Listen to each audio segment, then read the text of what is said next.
Afrikaners het 'n groot probleem dat ons afhanklik is van ander volke rondom ons vir hande arbeid. Dink maar aan wie doen die vuil werk op ons lande en ons erwe. Nou een probleem is van hierdie, dat die mense wat ons klere stryk en die mense wat in ons tuine skoffel, stem vir 'n politieke bestel wat die Afrikaner haat.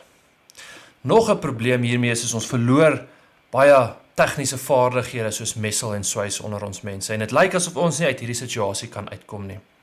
Daar was al baie volke wat wel hierdie situasie, soortgelyke situasie gehad het en wel daar kan uitkom, en een so volk is die Japaneese. Die Japaneese het so 'n bietjie 'n donker geskiedenis in die tyd van 'n koloniale bestel, hierso van 1890 tot 1945 het hulle die volke rondom hulle onderdruk, verskeie oorlogsmisdade gepleeg, en een ding wat hulle gedoen het, is hulle het hulle vuil werk afforceer op die volke rondom hulle. Hulle het byvoorbeeld Chinese en Koreane gebruik om hulle handewerk te doen.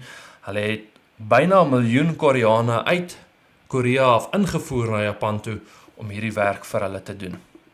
Nou ek dink nie dat die Afrikaners enige oorlogsmisdade gepleeg het nie, maar het is wel vir ons belangrik om na hierdie geskiedenis te kyk, want die Japaneese moes na die Tweede Wêreldoorlog byna oornag selfwerksaam word, en hulle het dit grootendeels reg gekry.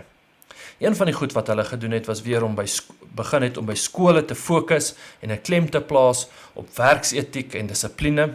Hulle het tegniese colleges en skole gebou, baie soortgelyk aan wat ons het in Soltech en Bo Karoo. Maatskappye soos Toyota en Mitsubishi het handvaardigheidskursusse intern begin aanbied, sodat hulle werkers daai vaardighede kan ontwikkel. Hulle het 'n kulturele verandering bewerkstellig, sodat daar weer 'n trots is op selfwerksaamheid.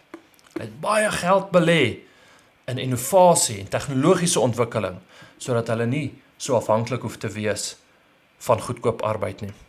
Solank soos wat ons nie van eie arbeid gebruik maak nie, sal ons nie polities vry wees nie. Kom ons leer by die Japaneese.